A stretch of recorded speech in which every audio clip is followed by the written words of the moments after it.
Good morning. Welcome back to election coverage from Channel 2 STN News. I am political reporter David Leal.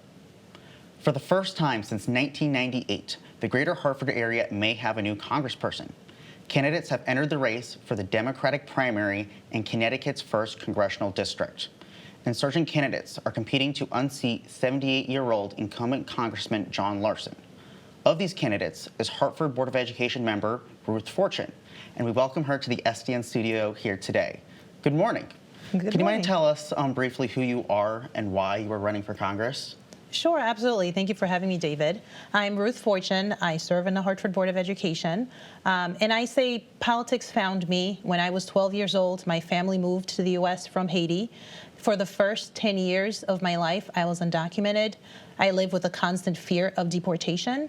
And that experience helped me understand how policies and our laws can either serve as foundations for us to strengthen our lives and build our lives, or as obstacles and barriers. When we first got here, 8 of us shared one bedroom in my aunt's house. I couldn't get a driver's permit at 16 like all of my peers were doing. When I was going off to college, I couldn't apply for financial aid because I was undocumented. But despite that, I persevered. I did all that I could do, all that was within my control. And it wasn't until 2010, my very last semester of college, that a terrible earthquake ravaged Haiti. And President Obama's administration gave Haitians who were here without documentation TPS. It stands for Temporary Protected Status. And that allows Haitians who are here without any documentation to work lawfully and also not have to fear deportation. And it was a turning point for me to see that one single act of the administration changed the course of my life. I really got to appreciate that government can be a force for good if you have people in those positions of power who understand that their duty, their commitment in those offices where they serve is to help people and serve the people. Awesome, thank you. So about this race, you don't have the incumbency advantage like Congressman Larson or have much of a public profile as some of your opponents. How do you plan to give yourself more name recognition? That's a fair question. One of the reasons I declared so early, I was the first candidate to enter this race in early July, is because I know this would be a steep mountain to climb. But just because it's hard and it's a steep mountain does not mean it's not worthwhile. It's impossible until it's possible. No one has successfully challenged a Connecticut incumbent to date, at least from Congress, because we have such restrictive ballot access laws. So it's my job as the candidate to go out and meet the various DTC committee chairs and the Democratic Town Committee chairs and members and speak with them and explain to them why our democratic process thrives when we have competitive primaries, different candidates who can speak to different members of the electorate to engage more people in the process. It will increase turnout, it will strengthen our democracy, and it will strengthen the Democratic Party in the process because we'll have better conversations, more substantive conversations about policy and how we can address the issues that people are facing. And in addition to speaking with the various Democratic Town Committee members and chairs, I'm also going out to all 27 towns, visiting spontaneously, dropping in business places, breweries, wherever people gather to meet with them, and doing interviews like this to get to people who oftentimes probably were never engaged and involved in that process. Wow. Well, you're obviously a younger candidate in this race, so I'm wondering, what do you make of the generational dynamics of the race? Do you believe that Congress, and especially our Democratic reps, are an accurate representation of the American population? Our delegation here in Connecticut and the U.S. at large is not representative of the people, right, on many fronts. The representation we have in Congress tends to skew older than the general population. The representation we have in Congress is far wealthier than the general population, and that's perhaps one of the bigger issues because we have people who are legislating and creating policies that they never really get to deal with and experience because they can private pay their way out of those policies, right? Whether it's not funding public schools, they can pay for private school for their kids, not having affordable child care or universal pre-K for young children, they can private pay for those for their own children and their own families. Those of us who then have to deal with those policies and navigate them experience them in a very different way than they do. And that is a gap that, in my view, we need to close if we we want policies that are really going to change the lives of working people and expand opportunities for everyone. We have less than 7% of members of Congress who are mothers of young children. And I understand why, to some extent. It is incredibly hard to have a young family like I do. I have 3 children, ages 8, 6, and 3. And I am so incredibly fortunate to be able to do this at this stage of my life. And I can tell you the personal circumstances that allow me to run now for office, most people don't have. My children are the only grandchildren on both sides of my family. So both of their grandmothers are incredibly involved in their lives. My mother lives with us and really helps with our children when I'm working, where my husband is working. My husband is incredibly active in their lives. We have a wonderful community and lots of support. I can't go and replicate my mom for every single young mother who wants to pursue a career or run for office, right? But what we can do is actually have universal child care so that young mothers can work outside of the home if that's what they want to do and pursue full careers, not feel like they have to choose between a family or a career. So there's a lot of gaps in our laws, a lot of needs that are not being met because the people in office don't experience those struggles day to day. Yeah, well, thank you. Well, just like many folks in this country, and frankly this district, you have a story to the immigration system. You talked about it a little bit too. Do you mind sharing, maybe another personal anecdote about it, or kind of why people should really care about it, especially with everything going on in the world right now?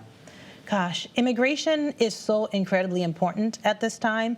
Immigration has always been a source to grow our economy, right? Immigrants come here, they work so hard, they contribute, and people like my parents, they didn't come here for themselves to experience that American dream. They came so they could sacrifice and work hard so that my brother and I can be where we are today.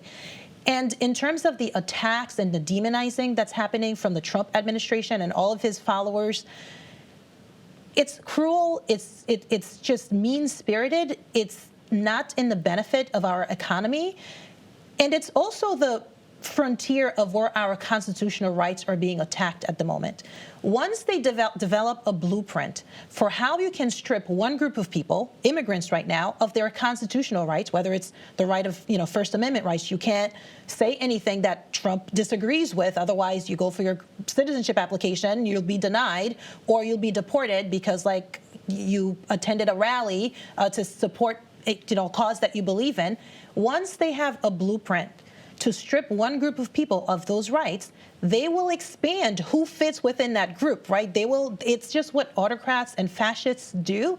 So fighting for immigrant rights in some ways is fighting for our constitutional rights because immigrants are at the bottom now. I'm a naturalized citizen. Trump is growing his team of people who will review naturalization applications to try to strip people like me of our citizenships. For me, this is urgent and this is dire because if I don't speak up now, if I don't do everything I can do now, I may not have that right a year from now, a month from now, 2 years from now. Yeah. Particularly when it comes to undocumented students, why do you see it important for them to be studying in our universities? I was an undocumented student studying in New York at Baruch College. I participated in all campus activities. I did all the things that my American counterparts were doing. My campus was richer culturally. We have over 100 languages that was spoken on Baruch College's campus in New York. It makes campus life richer. But also I've been here since I was 12, right? I identify more as an American at this point in terms of, but my education, my cultural understanding of the world, and so on. To deprive children who are here and who want to succeed and want to work hard of an education, it's depriving the United States of people who will contribute to its success. So many immigrants have achieved wonderful things in this country, in science, in business, in so many other areas. We are depriving ourselves of low-hanging fruits if we don't educate the people who are here and who are smart, who want to work hard, who want to study, and love this country. Yeah, great answer. All right, let's talk a little bit how you're running this campaign. Our incumbent congressman has not yet pledged to not take corporate PAC money. Other candidates in this race have. Will you make that same pledge? I am not taking any corporate PAC money from PACs that are not aligned with what I stand for. Now, there's other wonderful PACs like Vote Mama PAC, other organizations that are aligned with who I am and the issues we stand for.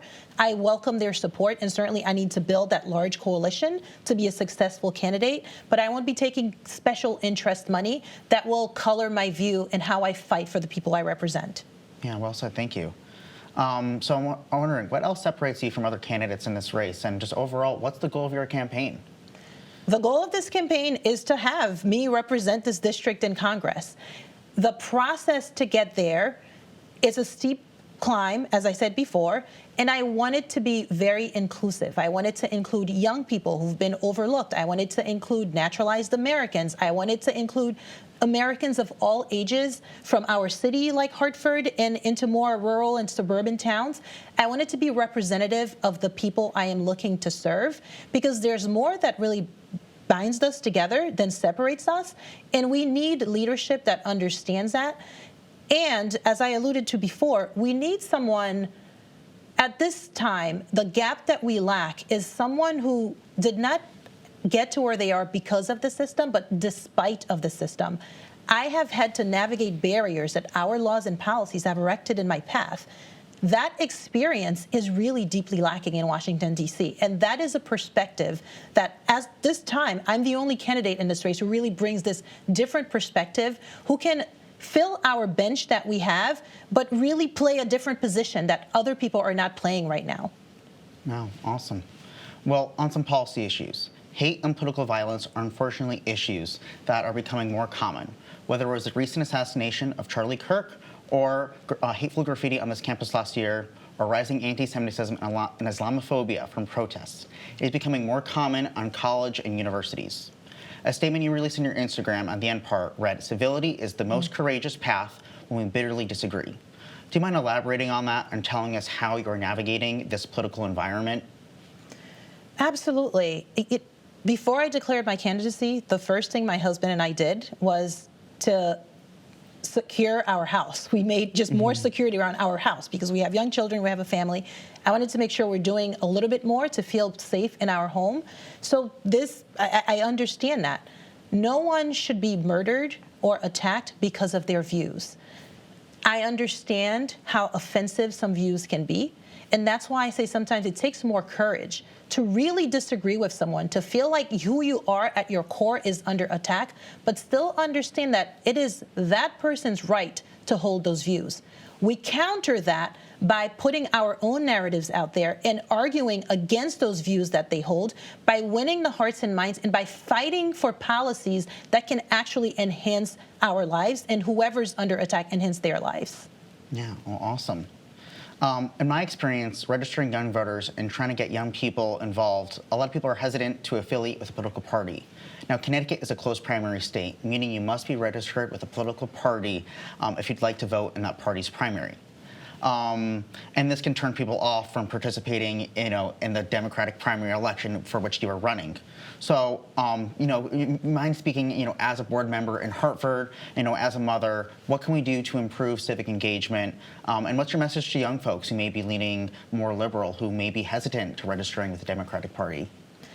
It is unfortunate that it is a closed primary system, like you said, and only registered Democrats can vote in Democratic primaries.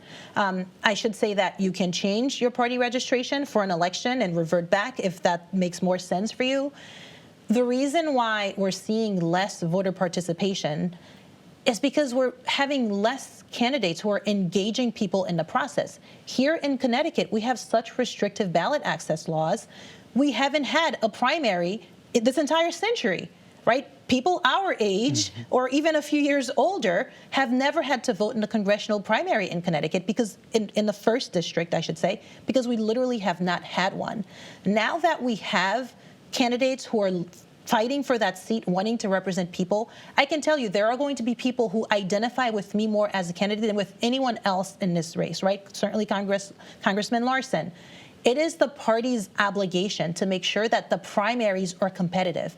People who want to earn the votes in support of constituents in the 1st district should make it on that ballot, because someone who really supports me, right, for whatever reason, a young mother who struggles with the cost of childcare, who feels like she's been forced out of the workforce because she has to care for her children, an immigrant who understands what's at stake, young students, young voters who feel like I'm a candidate who speaks to their generation, they will more likely turn out and vote in the primary if I am on the ballot, increase turnout, and then return and vote in a general election. So the party has its fair share to do as well by making sure people who are looking to get on the ballot actually get on the ballot. And that is something that's within the Democratic Party's control. The party can also register more voters, be in high schools when students are turning 18, be on college campuses. There's so much more we can do to make it easier to opt in to be registered as a voter than to have to actively seek it out. That's something that we can do. And I, as a candidate, what's within my control is to make sure that I'm reaching voters where they are, and I'm reaching people where they are. If they are not yet voters, encourage them to become voters and encourage them to participate in that primary, because that's when you get to choose who actually gets on the ballot in November. And that it really does matter. Yeah, awesome. All right, and one quick little question. What gives you hope for the future? This is a very, tumultuous time in American democracy, but I'm wondering, how are you powering through? What makes you go? Yeah, I've always been a hopeful and optimistic person. When I was younger, I used to think things work out for the better, because frankly, for me, despite having faced obstacles, things generally worked out for the better, right? I'm here today because of that. What I've come to realize, I think especially after becoming a parent, is that things work out for the better because there are people who are working their tails off to make things work out for the better. And now I want to be one of those people who's working really, really hard to fight for the future that we deserve. We have such a strong foundation as a country, but I also understand opportunity has never been available to everyone in the U.S. This is the generation that can fight to create more opportunity, to make our country more equitable and more fair. And I am very encouraged by seeing how many young people are engaged or following the news or following events, and also have a view on the issues and understand that equality and fairness, those are American values, and those are values you should be fighting for. That type of stuff gives me courage. My 8-year-old is following this so closely. He asks me all sorts of questions about fundraising, about where I'm going, why I'm doing this. Yesterday we stopped by a building where I used to work. He said, well, Mommy's not in this business anymore because she's running for Congress now. So to see that engagement, it's really inspiring. And to see that we're pushing back and we're now starting to have a conversation about what vision do we want to offer to the American people, that gives me a lot of hope. All right, very well said. And to kind of wrap it up, why should folks in Connecticut's 1st Congressional District vote for you? Folks should vote for me because I am running to fight for the regular Americans, to represent our interests in Congress. And to a great extent, we don't have enough representatives who are willing to fight for what matters to the people, too many of our politicians are career politicians who are compromising and factoring in their own career advancement and their own career options when they're legislating and when they're making decisions that affect our day-to-day lives. I entered this race because I see the needs that are going unmet. I see the struggle that I've had to face, that other people are facing, and I see how much harder my path would have been if I had started this journey now under a Trump regime, with just the disparities that are growing in this country. Those things deeply matter to me, and I am hoping that I'll get a lot of people's support during this campaign. And I should also add, the turnout for primaries is so incredibly low.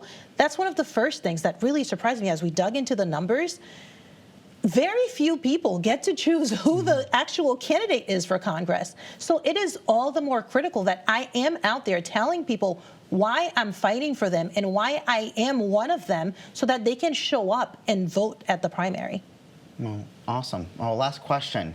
Where can people go to support you or learn more about your campaign? Thank you for asking. So my website is ruthfortuneforcongress.com. They can go there to sign up to get our newsletter, to sign up to volunteer, to donate if they feel so called. And we have a really strong group of mostly volunteers. It's a very grassroots campaign, and we're engaged. We meet. We plan to do a lot more as the election approaches, but please visit my website, ruthfortuneforcongress.com. Well, thank you, Ruth. And thank you for tuning in to Channel 2 STN News. This has been David Leal with Ruth Fortune.